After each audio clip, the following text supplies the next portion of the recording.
All right, welcome to our STORK Summer Series second version or second session. So we're switching gears a little bit. Now we're going to look at our journals, in particular our STORK journals and products. We have our co-chair, Zack Zenko from Cal State Bakersfield, who's going to kind of take us through this process. And before we start, we need to tell you guys that we are recording this session. So adjust your video or whatever it is that you need to do to make yourself comfortable and such. And then before we start, I just wanted to, if anybody had any comments or questions before we started, as we're waiting for, we had a few more people registered, so we have maybe a minute or two to have a brief discussion if anybody is interested. Did I hit everything, Zach? I think so. Shall I? Pardon? Shall I start? I'm just checking the chat. Well, I'll just do the anybody that's not a member of STORK, we encourage you guys to visit our website and join the fun. Join us on Twitter, which is probably, I would assume everybody is on Twitter. That seems to be our biggest outreach. Yeah. So I guess you can start if you want. Okay. Well, welcome everyone, and thanks for coming to our second edition of the STORK Summer Series, or second installment. Our next one will be a journal club, and then after that, we're going to be talking about power analysis, I think. I'm not exactly sure. But today we're going to be talking about one of STORK's main initiatives over the past year and a half, which was the creation of journals, and then preceding STORK, the creation of Sport Archive, a preprint server, and you can use it as a postprint server as well, that we'll touch on briefly. But it goes to our mission of improving the research dissemination process and improving accessibility, and really goes to the openness, replication, and transparency, TOR, in STORK. So before I get started, I just want to share my gratitude with all of the STORK members who make this possible and give us a reason to work on these things. Vanessa Yingling, of course, our chair. John Mills, our founding chair and part of the brains of the operation. Aaron Caldwell, our current publications chair. James Steele, who is, in addition to myself and John Mills, a managing editor for our two journals, and the entire publications committee, which has had several members rotating. Again, plenty of work from all of the publications committee members to make the STORK products that we'll talk about possible. And if you have any questions, they will appear in the chat. I cannot see the chat, but feel free to pause me as we are proceeding. So what I want to talk about today is just touching on some limitations of the standard publishing model, probably limitations we are all familiar with, possible solutions.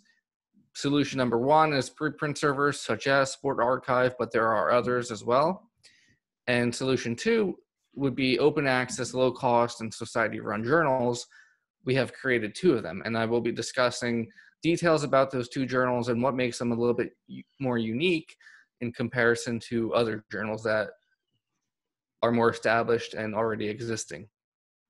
But both registered reports in kinesiology and communications in kinesiology are currently open for submission. So some of STORK's goals are to improve the publication and dissemination process, again, by creating accessible, low-cost journal options for authors. And frankly, we've talked about this quite a bit over the last year and a half. It's okay if people don't submit to the STORK journals, if hopefully other journals start to get on board and create options for low-cost, open access submissions also registered reports. We're going to talk about how within kinesiology, there's very few journals currently allowing the option of submitting registered reports.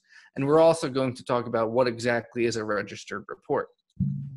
So if we can improve the field by encouraging others to improve their practices, fine by me.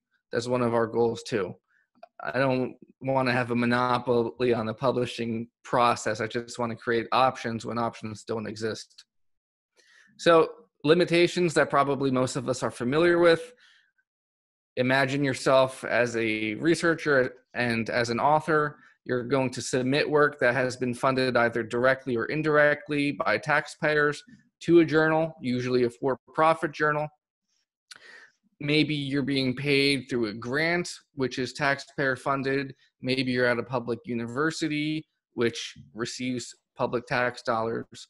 There's some level of public funding for most researchers, I would say. Then others who are often funded directly or indirectly by taxpayers provide peer review as a service to the profession. We don't get paid for this. We do it because it's an expectation, often from our universities, to provide these peer reviews. We do it to better the science, to improve the literature, to stay connected with the literature. I don't think anyone gets paid to actually submit reviews.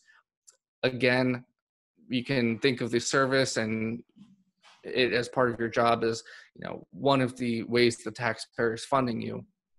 But generally, no one gets paid extra to perform these reviews. Then others serve as section editors or action editors for little, if any, compensation. Chief editors provide service, again, for little, if any, compensation. Finally, the journal article, if accepted and published, usually gets put behind a paywall so that taxpayers can pay additional money to read the research that they publicly funded. And this payment to access the articles can be done through library subscriptions, maybe at a university or not at a university, individual subscriptions, or you can pay $39 to read an individual article. None of these options are particularly appealing. Of course, though, now as authors, we do have the option of paying open access fees. Currently for PLOS One, one of the mega journals, it's $1,695 for research articles. At PLOS Medicine's $3,000. Not cheap, right? So even though there are open access options, generally I wouldn't say anyone would call them low cost, right? I certainly wouldn't. Oftentimes the authors have to pay for the article processing charge either from a grant, again, more public funding, or in some cases from their own pocket if they don't have that funding, right? It's not an appealing option again. Other issues, sometimes there's arbitrary restrictions on article length, although in recent years we've seen some journals get away from this, where the method section, for example, will have no word limits, other sections will. That's a pretty cool feature. Sometimes it's difficult to access the code, which should be openly shared. Again, we talked about the accessibility issue. Sometimes the submission process is inefficient. You can imagine if you submit a journal article to 3 journals before you get accepted, you might have to reformat 3 different times, which again is inefficient, not a particularly appealing aspect of the process. And oftentimes the peer review process is closed. The referee reports are hidden. Sometimes, as we've seen with some recent retractions and some recent discussions on Twitter, for example, sometimes these reviews are low quality. You may have experienced low quality peer review processes yourself. Access would allow readers to understand potential limitations of the articles and appreciate where the authors have made efforts for improvement. So we want to make this process more transparent whenever possible. So some possible solutions. First, we're going to talk about Sport Archive. It's the open access repository for sport, exercise, and health research. You can access it at sportarchive.org. The link or the URL is at the bottom of the slide. And it's a preprint server. So in order to submit your manuscript to this preprint server, the authors must indicate if the work is not yet peer reviewed or if it has been peer reviewed and it's accepted or published in a journal already, right? So the authors must identify work that is not yet peer reviewed. This allows authors to obtain feedback prior to submission, ideally, and prior to review. So let's imagine that today I go and submit a preprint.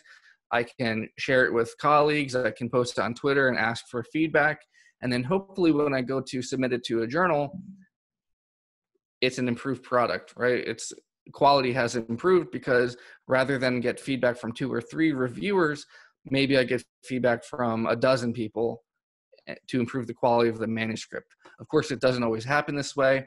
Sometimes people upload a preprint the day they submit it to a journal, right? That's, of course, an option, but the preprints can always be updated later on, again, to improve the quality. Authors are responsible to ensure quality. Again, the preprints are not peer reviewed. Readers are responsible for critically evaluating the work. We've seen some issues with low quality preprints. Again, this is not necessarily an issue with the preprint process. It's an issue with the lack of critical appraisal from readers.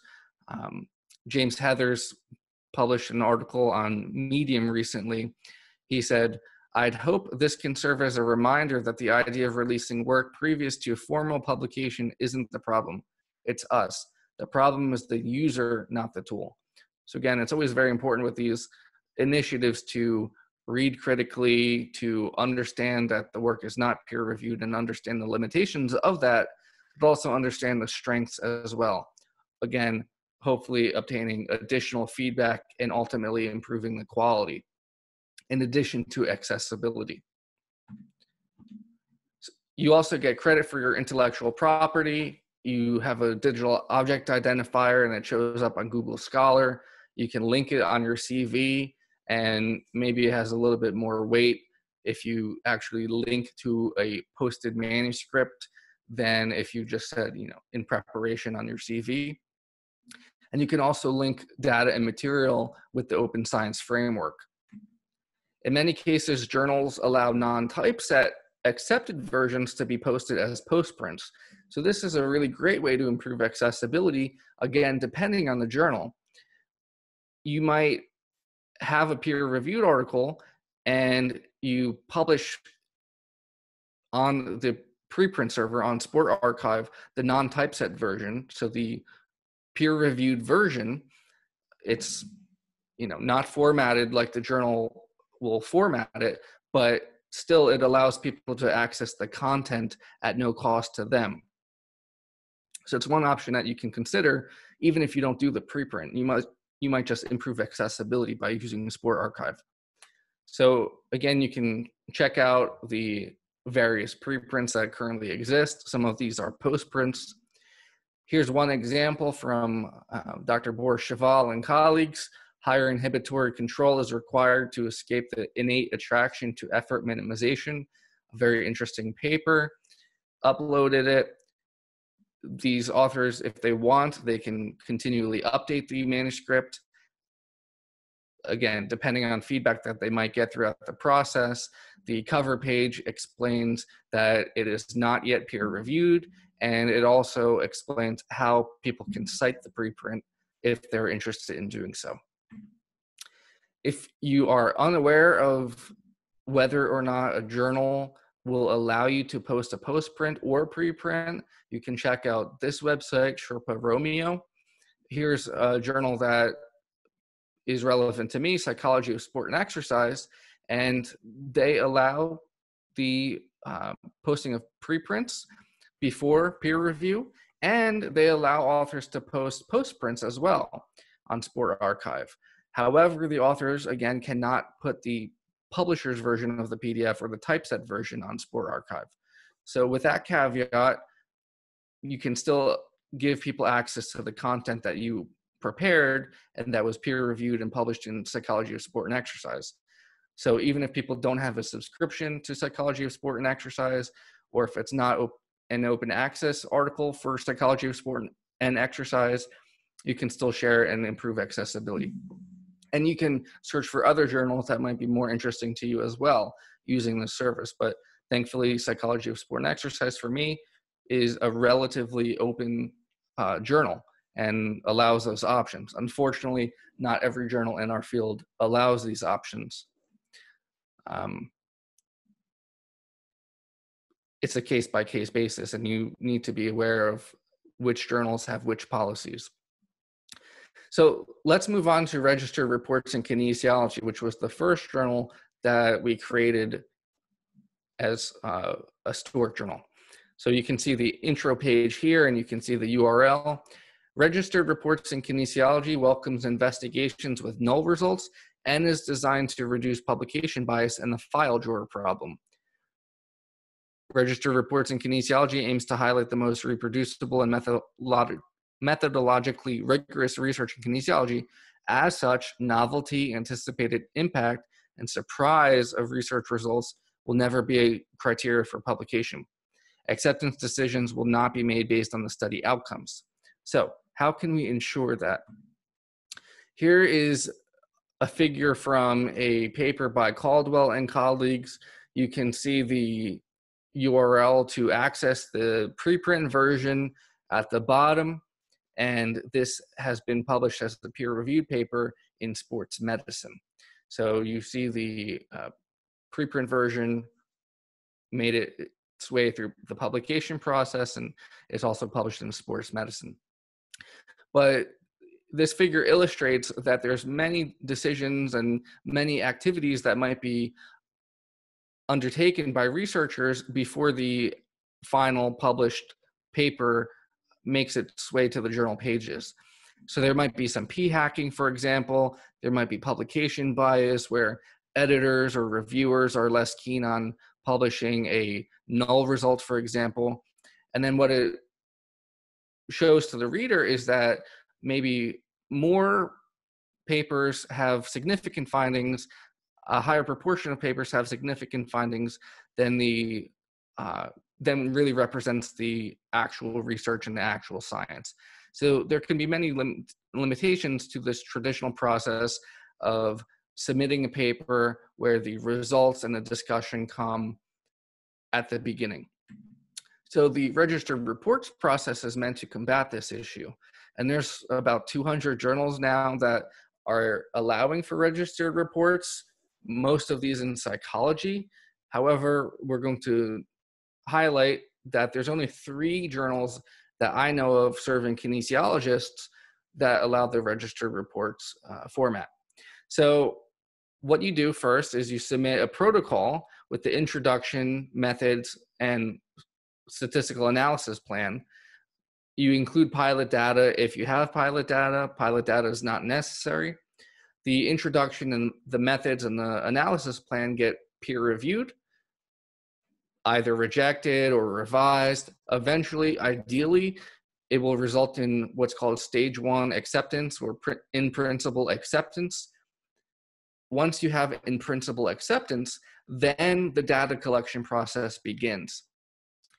And the registered reports process guarantees that if the protocol was followed precisely and you followed it correctly, the approved protocol, the approved methods and analysis plan were followed, then regardless of the results, regardless of the outcomes, the paper will be published, right?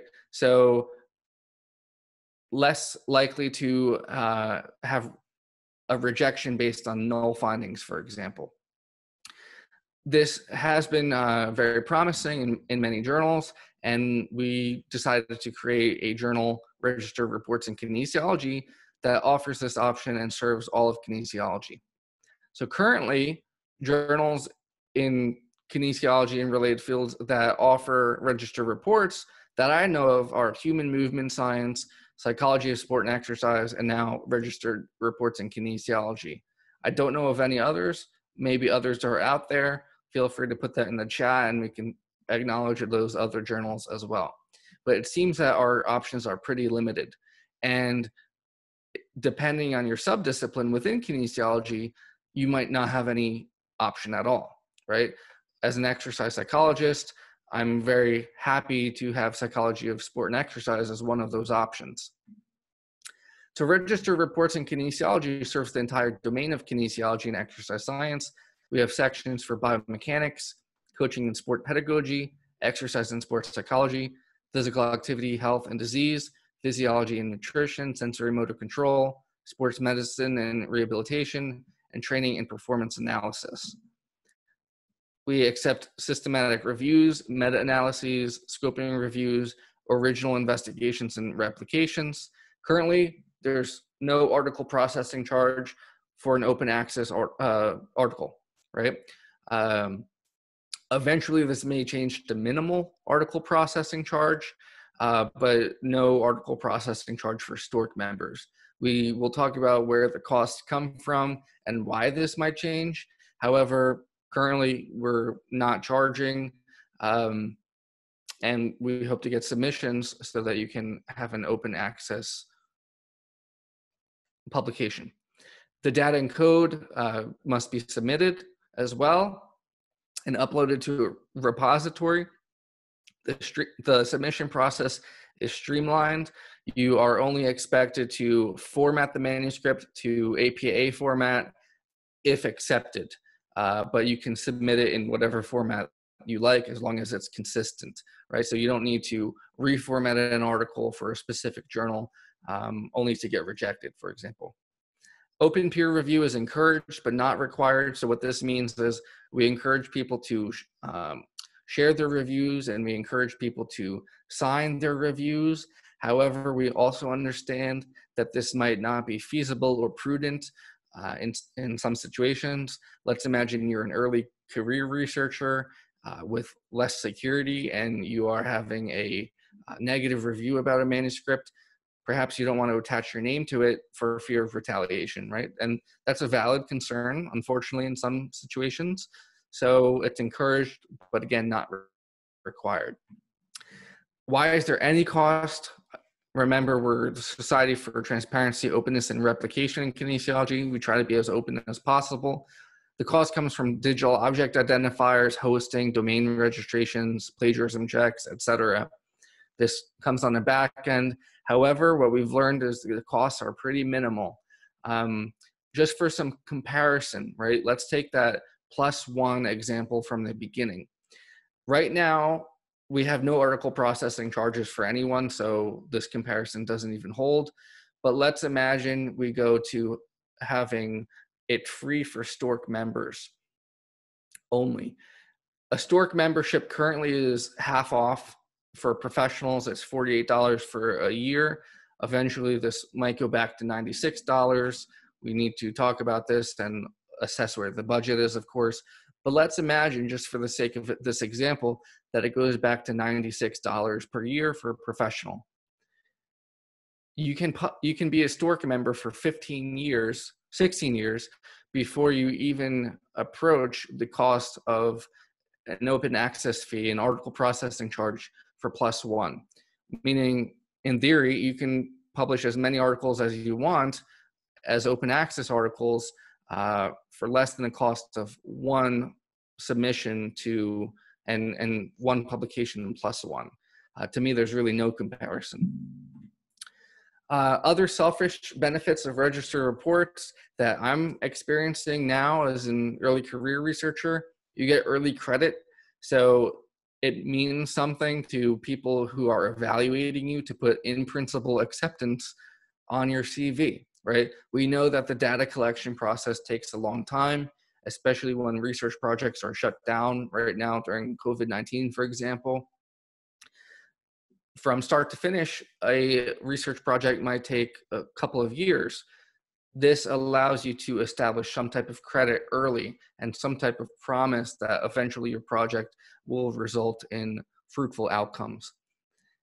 It gives you improved confidence in methods. You know, before everyone signed on today, we were talking about confidence or lack thereof in methods and statistical analysis, etc.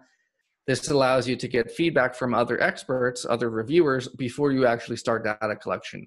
And ultimately, it allows you to improve your methods and your research design. And of course, after you finish data collection, you have less time spent searching for a journal home because you have a guaranteed outlet, assuming that you followed the procedures to a T, right? So assuming you followed those procedures and you followed the protocol that was approved, you're going to have a home and you won't have to spend 2 or 3 or 4 or 5 or 8 cycles of submission, rejection, revision, whatever, right? That process can be irritating and time consuming. The last STORK product that we're going to talk about today is Communications and Kinesiology. So this is our newest journal, and you can see the URL at the bottom.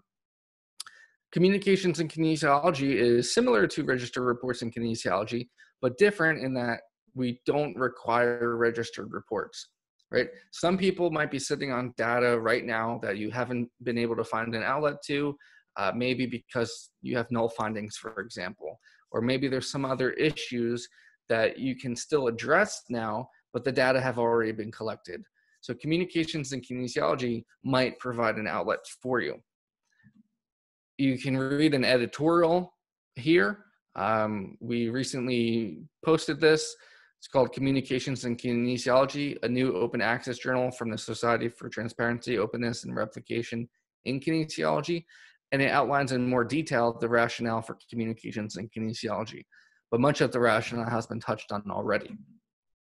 Again, like Registered Reports in Kinesiology, it serves the entire domain of kinesiology and exercise science with those same sections that we talked about before.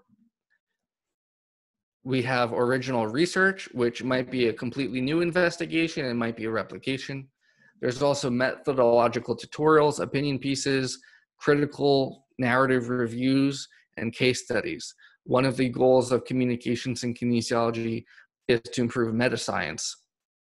Again, like Registered Reports in Kinesiology, there are no article processing charges, and it's open access. Data and code must be made available.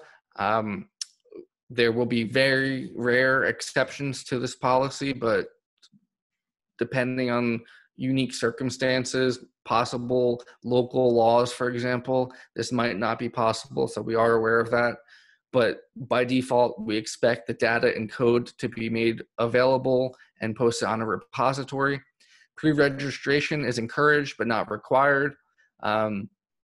If you do pre-register your study, then you get to call your analyses confirmatory. Otherwise, they're exploratory. Streamlined submission process. Again, you only format to a specific style, in this case, APA, if your paper is accepted. Eventually, we hope to create an overlay option where you can directly submit your paper from Sport Archive to Communications and Kinesiology and streamline the process even further. And again, like with Registered Reports in Kinesiology, open review is encouraged but not required. In this case, there will be a summary of reviews that reviewers will write. So they'll have their point-by-point comments and suggestions for the authors to address. But at the end, they will write a 200 or 300 word summary, if that, about their overall comments to be published and posted in addition to the eventual publication and the eventual final research article. So again, this is meant to make the review process a little bit more transparent and give a little bit more insight to the quality of the review process and the types of comments and suggestions that have been made. You see criteria for publication here. Again, statistical significance, novelty here is nowhere to be found. We're just looking to see if conclusions are supported by data, data sets, code, other digital materials made available in a repository, follow good procedures, etc. So that's all I have formally, but here are some of the references that were used throughout this set of slides. I encourage you to check these out, and I will now happily answer any questions about this presentation and the STORK journals. Sorry, I was muted. Thank you so much, Zach. That was great. Nice overview. Some things that have been happening in the chat, and I don't know if you can see the chat now. Yeah. But it was brought up about the whole idea of sport in front of things, in particular sport archive, because many of our students are not going into sport. Many of our research areas are not directly sport related. And I think it is an interesting conversation to be had. And so James Steele suggested that maybe we rebrand Sport Archive to Kin Archive. And so that's kind of where the discussion was currently. So anybody else with some comments, that would be great. Or Zach, if you can. That's definitely something to take to the current publications committee and current publications chair, Aaron, and the steering board of Sport Archive. From what I understand, some areas of the world don't really call it exercise science or kinesiology. So sport science might be more appropriate, or movement science might be more appropriate. It's difficult to be perfect, yet also inclusive to everyone. So I know that originally those are some of the conversations that were happening, trying to be as open as possible to different researchers who might use different terminology. But yeah, I think that's a discussion to be had. Anybody else have any thoughts? I mean, I think in the U.S. it's much more broad the way we name our departments. I know I was trained in my doctorate in Canada, and they just said across the board right after PE flipped, they called everything kinesiology, so it was much easier to understand.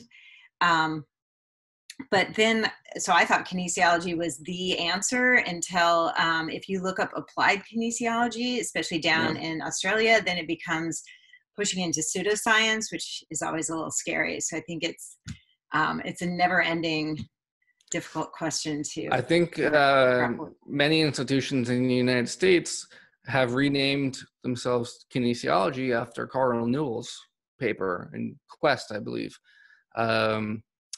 So yeah, it's an ongoing debate. I have my undergraduate department was health and physical education, but I never earned my teaching credential, or I never did student teaching. It was just what we had called it historically. So I'm definitely not qualified to be a physical education teacher. But again, those names have their history. So we just had another comment. Imir, I may be butchering your name, I'm sorry. Says it's very dependent on where you are. He was trained in Ireland and worked in Scotland and Brazil, and they rarely use kinesiology. Could I ask you a question? What were some of your departments named in those 3 countries? See if he puts anything in the chat. Anybody else want to pipe in on what their departments are called? Oh, I'm sorry. That's my fault. Okay, you can unmute yourself. Sorry. I locked everybody down, but everybody's free now. So try again. So he says England sport and exercise science. That is James. Yeah, apologies. It's Emer. You did a good job. And I'm so sorry. Not at all. It's an Irish name. It's hard to pronounce. In Ireland, we had sport and exercise science. I work in Brazil right now, and it's just Educação Física, which is physical education, which was confusing for me because I saw physical education, or PE, as more something that was delivered in schools, which is how we describe it in Ireland. And I do think that country to country variation can be quite confusing. Not confusing, it's just the way it is. But I think the terms people use are quite diverse in different countries. Thank you. Anybody else want to? And so in these, is this where your students start if they want to become physical therapists, or things that may not be completely sport related? Yeah, the courses I personally have, well, I trained in Ireland and then worked at first in Scotland and then in Brazil. They've both tended to be quite broad ranging courses, and again use like a term like the sport and exercise science, sports science and health was the name of the courses. The Educação Física as well is quite a broad one, and then our students tend to go in very different directions after to specialize, whether it's in physical therapy, sports nutrition. It tends to be very much a catch-all with the undergraduate degree, and then people go on to specialize, is my experience. I'm aware obviously it varies a lot university to university. Yeah. It seems to be, at least that seems to be what's happening in the US. Anybody else have any comments on that or other questions?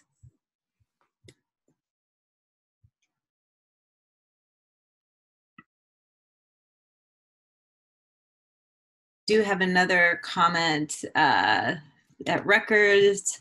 The department name was Kinesiology and Health. Undergrads got a BS degree in Exercise Science and Sports Studies. The MS PhD degrees are Kinesiology and Applied Physiology. Lots of different naming conventions. I think that's interesting. I've heard in the US that people are starting to separate exercise science from kinesiology, with exercise science being more of the BS and people going on to PT, and kinesiology being that you don't have to take physics and chemistry and more of a BA, which is a little confusing to me. Our undergraduate program, they graduate with a degree in kinesiology, but within that we have 3 concentrations: applied exercise science, allied health, and physical activity leadership. And of course, in California, it's a little bit different with the teaching, the physical education. You would go on to get a teaching credential. So that was different for me coming from Pennsylvania. Yeah, it's very different. But okay, so I think that's a good discussion to be had. Are there any questions or comments, apprehensions about the journals? Again, both of them are open to submission now. With Sport Archive, there's about 200 preprints currently available. I'm not sure on the exact number.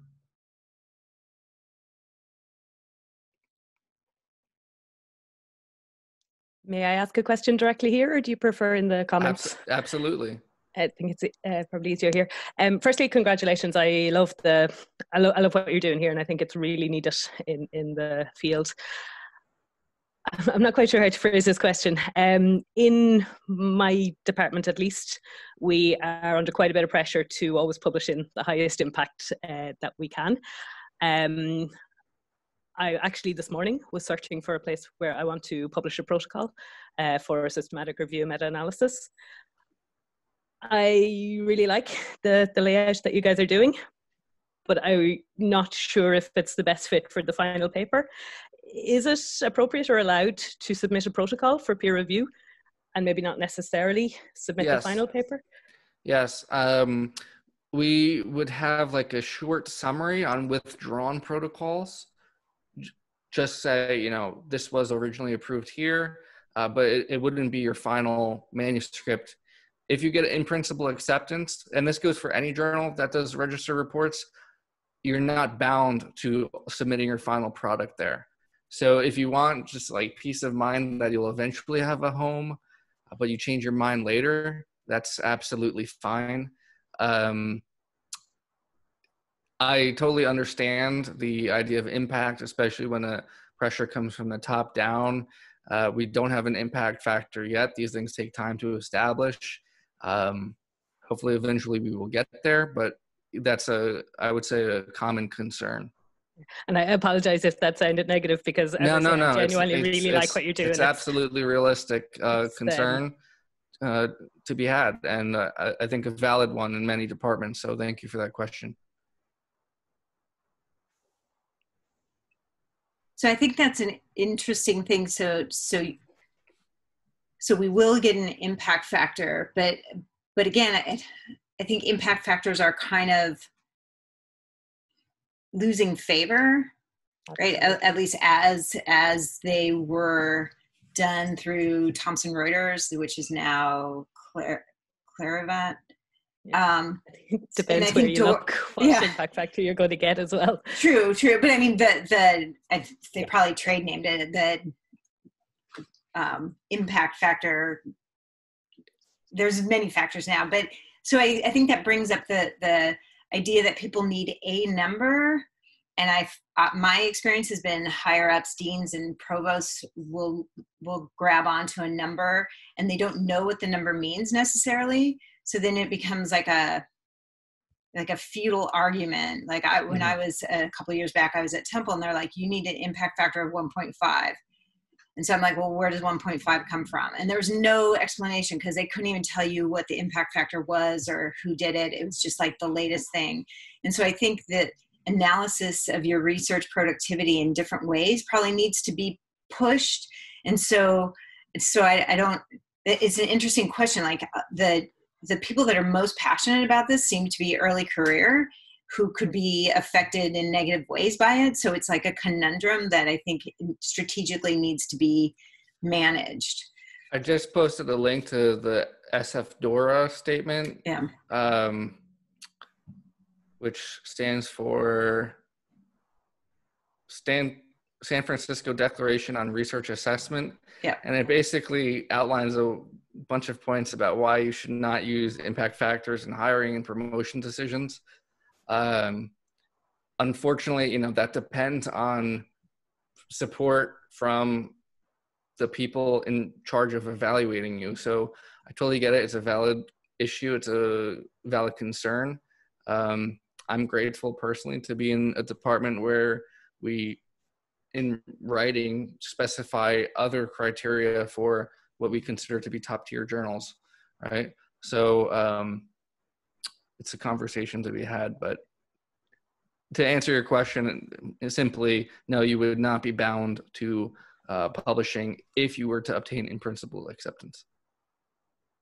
And even CIK can be used as like kind of a, I don't want to say like a mop-up, like, you have things going towards whatever journals your PIs or institutions deem at that point better, best, however they define that. But there's a lot of information that probably needs to be in the public sphere. And I think that people need to really push this idea that impact factor is one thing, but if people cannot read it, right? Like it drives me crazy. I love Twitter because they can give you links, but I hate when they link me to something that's a paywall, because I can get access to it because I'm at a university, but it also wastes my time because I have to do that. And so I think anybody on any of these calls that's mid-career that can kind of get in those rooms, the tenure rooms, and kind of advocate for, I mean, DORA is not necessarily saying no impact factor. They give a whole list of ways to evaluate. And there's this whole thing, like if you were ever an NIH grant recipient, there's a whole evaluation for that. And so you could come up with like 4 ways to evaluate your work, which I think is a much more interesting narrative than like the cutoff. It's kind of like the p-value, right? Like, how do we get this 0.05 that a 0.049 is bad, but the 0.051 is good. And so I think it's just a constant push, but I do think that mid-career people need to like really step up. I think you really hit the nail on the head there where you said, I think this is something that's coming in a lot. I think in the psychology fields, it's potentially a bit advanced, or maybe I'm just biased because I listened to Everything Hurts and James Heathers, who you mentioned before. But I think in the sport and exercise science fields, there's still a lot of prestige journals, and whether that's where we should go to. And in order to gain respect, you almost have to get a few in there to then open up your options. Vanessa and I have discussed this before. There's the very well-established journals that everyone knows has a very good reputation or have good reputations. But then there's these other journals that the quality is really hit or miss. And you see very well-established, very reputable people on the editorial boards, but then you go through a review process with those journals and it's underwhelming. And it's becoming difficult to for sure know which type of journal is going to result in a high quality process. Yeah. So Absolutely. ultimately, I think it just comes down to evaluating individual work rather than the journal metrics. So let me throw this out. Do you think that the sport and exercise science, kinesiology, movement science, whatever we want to call it, world is kind of clinging or focused on impact factors because we feel like we're the stepchild of science in general? We're trying to like gain some respectability from where our primary fields came from, physiologists and psychologists and engineers. Or I don't think it's restricted to sport and exercise science. For example, I'm trained in sport and exercise science, but I currently work in a faculty of medicine. But we have got kind of criteria that we're supposed to meet. It's across a 3-4 year period. I haven't been there long enough to do the rolling, but it is literally you get points per journal article, and those points are allocated depending on where they are in your field, what tier they are, which is largely done by impact factor. So either you need a hell of a lot of lower impact factor or a few higher impact factor to meet your points. And that's the faculty of medicine, where they don't even know that sports science is really a thing. James, so I think it's James, if you're still on, is the UK still doing the RAF system? Well, it's been put on hold for the moment. Okay. But yeah, I have a lot of collaborators in Brazil as well, so I can kind of vouch for that seems to be across the board. They very much focus on that kind of point system that you described. The problem is, I think it's depending upon where you are in the context you're in, the broader system obviously has these wider defects, but the kind of local systems vary so much. I mean, the examples you gave, Zach, in terms of journals, like I can say I've had utter garbage reviews, and from a customer service perspective, in terms of the way editors have handled things, I've had horrendous experiences from what would be considered the top journals in our field, and I've had wonderful experiences. And exactly the same at the bottom end of the spectrum in terms of what would be considered journals with low reputations. It's so hit and miss. It feels like such a lottery in terms of which editor's desk it lands on what day, in what context, and what reviewers it ends up landing on, and so on and so forth. So I guess one benefit of this is that you do currently have a like-minded group of people who have a certain set of values that are that they're appraising everything on. So I guess we would like to think, and of course we're going to be biased, but the quality of process that people will go through with STORK journals, for example, are they're no different than if, for example, any of this group were to receive a peer review request for any other journal. They would receive exactly the same, standard of service. In terms of the, I guess getting back to the kind of broader local systems point I was going to make is similar to you, Zach. Like, I'm very acutely aware of how fortunate I am in the location I'm in that it's a very young institution. It's an institution where there's not a lot of research going on, and there's not a lot of understanding of. There's even such a lack of understanding of what is involved in research that they almost kind of don't rely on some of these metrics, such that progression criteria are much more kind of qualitative, and things like have to have be publishing in internationally reputable journals, but no specification of what that means. And so you're kind of left to be able to, like, you argue your case. But yeah, I know from collaborators in other institutions within the UK, they're very much focused on the ref. They're very much focused on impact factors. And this is even with the CERN review going into the current ref cycle explicitly stating that submissions will not be judged on impact factor, and they will be independently judged on the quality of the work, the perceived impact of the work, and so on. But yeah, everyone is still kind of surreptitiously playing the impact factor game. And I even have it with very close colleagues of mine. You know, there's still the conversation of, well, oh, do you really want to? Should we really submit that there? We could probably go somewhere better. And my response is always, it's not better. It's the same old shit wherever you go. I'd rather go somewhere where I know I'm going to get, you know, good quality of experience. Anyway, rant over. We sometimes have a perspective that if we're not rejected at least 4 or 5 times, we just didn't try hard enough or high enough. It's like, we'll give it a go. Maybe we'll get lucky. Well, I had one paper desk rejected 13 times. There's going to be some record there. You would definitely meet our criteria of trying hard enough. That's interesting. I just ran across a paper or article this morning talking about like the joy of research and how, or in science, and how we should kind of get back to like, how do we lose it? And it kind of touched on like impact factors and stuff. So I think this is an interesting, like, you know, you have to work within the confines of where you are, but hopefully things like this and discussions like this can kind of remind you of like why you do the research and just like the awe of trying to figure something out. So I think the point made about,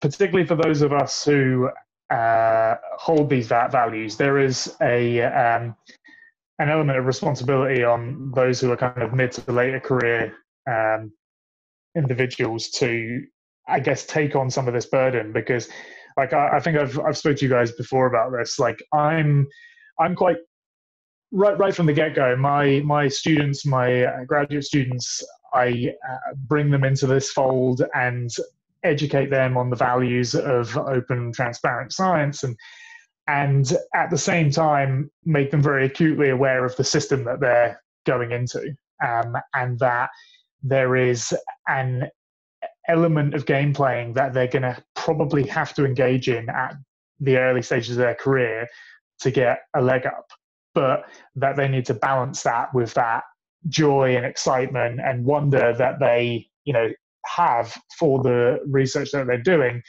And maybe I've just been fortunate, but I feel like my students have been fairly lucky with that, in that they've had, you know, a few papers in high impact, you know, quote unquote reputable journals, and yet they're not sort of disillusioned by that game playing, and they're still happy to kind of, you know, they want to submit their work to places like, you know, communications and kinesiology, registered reports and kinesiology.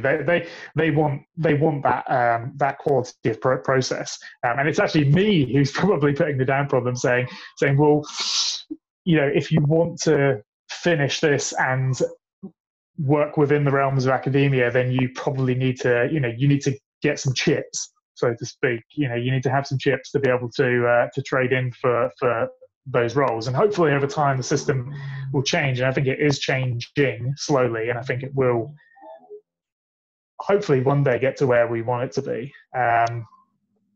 But those of us who are, I guess, a little bit more protected and a bit further along the career pathway, you know, we've got a list of publications that we can kind of fall back on. We've got various collaborations and networks set up so that we can be productive. And we probably have, you know, a variety of projects involving some collaborators who aren't as bought into these things as we are, and others where people are really on board with it. And it's identifying the opportunities that we can take as more senior individuals to be able to put our work into these sorts of places and lead by example. But yeah, I think, you know, like I've said, I don't do a lot of solo author work, But what I am doing at the moment, I'm focusing more on the quality of the work and just getting it out there, pre-printing it, and making sure that I can get early feedback on it, and not even really worrying about whether it gets published somewhere, but just not buying into that system. So I realize it's 8:56. Well, wherever you are in the world, it's 56 or 57. Are there any other questions? Because I know that we're going to be ending soon. Zach, one quick question, which I'm sure I just missed, you probably said it, are papers that are published in Sports Archive and Communications listed on databases such as PubMed and any of the larger databases? It's a great question. So currently, Sport Archive will be on Google Scholar. Maybe Communications and Kinesiology is already picked up there. It's in Register of Reports in Kinesiology. They're published using the Open Journal system, OJS.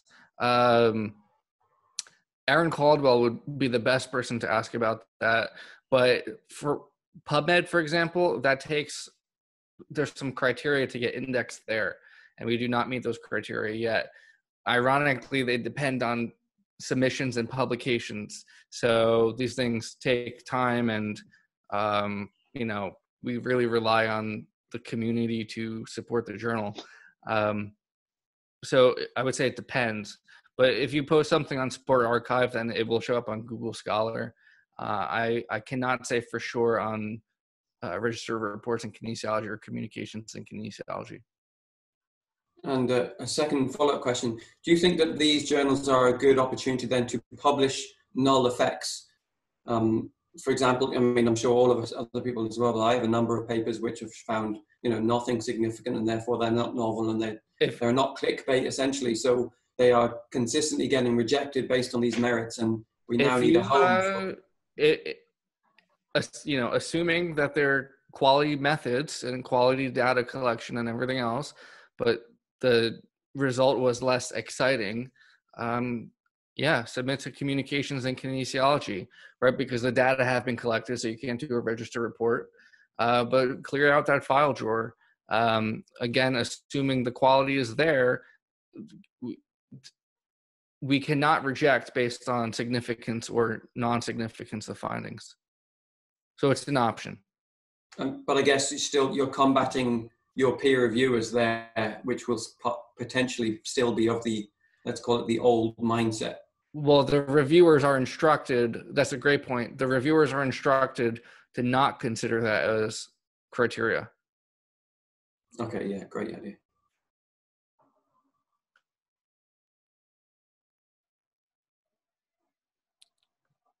CJ, just to clarify, you would not be locked into this journal.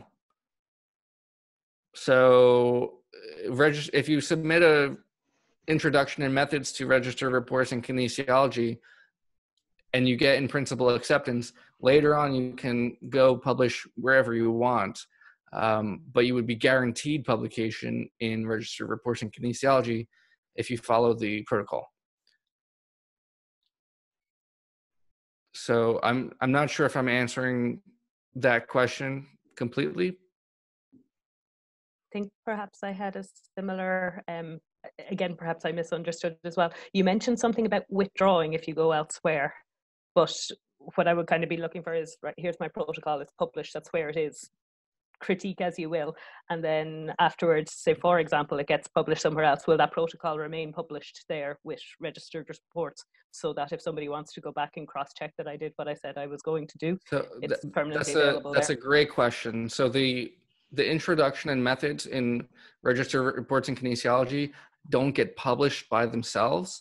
What I would recommend doing in that case would be posting it to the Open Science Framework as a pre-registration. Yeah. Okay. You can do that with a formal introduction and methods in a manuscript, or you can just do like an as predicted form. Aspredicted.org is a pretty easy way to do pre-registration, but you would still get credit for that pre-registration, and hopefully readers would critically evaluate and ensure that the pre-registration follows the final product?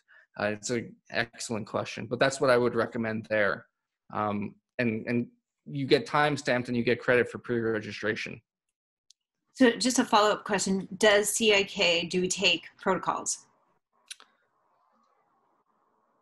No, because we would expect that would go to register reports in kinesiology. Okay. But we encourage, I think STORK encourages pre-registration. Yeah. I think just as a kind of a suggestion for the future, I think a place to register, to publish protocols. I've actually spent the morning searching for journals that accept protocols. Most of the, say, medical, it's a bone-related paper, most of the medical endocrinology journals will accept protocols for peer review. Sport and exercise science, I'm finding it very hard to find somewhere that will actually peer review a protocol. And yeah, I think then of course there's some of the systematic reviews, there's various specific journals for that, but they're very expensive. Maybe it will be an option for the future somewhere in some of the STORK journals to actually accept protocols. We'll definitely take that back to the group and have that discussion. Thank you for those suggestions. And thank you to others who have made similar suggestions in the chat. Sorry, just quickly. I think we did briefly discuss that, but I guess I've got a follow-up question about it, because I've always found the idea of, within the context of wider pre-registration and now registered report protocols, the publication of like a protocol paper, I think is what you're referring to. I don't know, maybe it's just me, but I always feel it feels a little redundant in the current climate. And please don't take this the wrong way, it always feels like adding another publication to kind of tick the progression criteria boxes. At least that's been my experience with some of the reasoning that I've had from colleagues around publishing those kinds of papers. I guess, like Zack said, if it's to be a registered report, then there's a particular kind of format for that. But otherwise, I guess the counter question would be, well, why not just publicly pre-register it on the science framework? Then it has a DOI, it can be cited and referred to, but it's not in a quote-unquote impact factor, peer-reviewed journal. I think I fully agree with you that it can sometimes feel a bit like, it's actually my first time to publish a protocol, and it's based on the advice of a colleague who has a lot. Now, this is actually meta-analysis, which I think is slightly different in that you can so easily go back and just change your meta-analysis scene as it's there, like it's not based on new data. So I think that the pre-publication, but I think his point is the peer review element of it. If I can obviously post it on a preprint server, and I have actually got some on Sport Archive and BioArchive. I've used them before. I really like the preprint idea, but you've got no peer review, so you can't say that we've followed the peer review protocol if you've just posted it on the preprint server. Sure, yeah. I think it's very different for meta-analysis. I have had one experience of peer reviewing a protocol only to find out that the study had already started, in which case what was the point of me peer reviewing the protocol paper? I think the meta-analysis there's oftentimes where I've peer reviewed a meta-analysis, and I've had all these suggestions, and technically there's nothing that you can suggest for a meta-analysis that can't be done because it's secondary data, so you can just go back the way.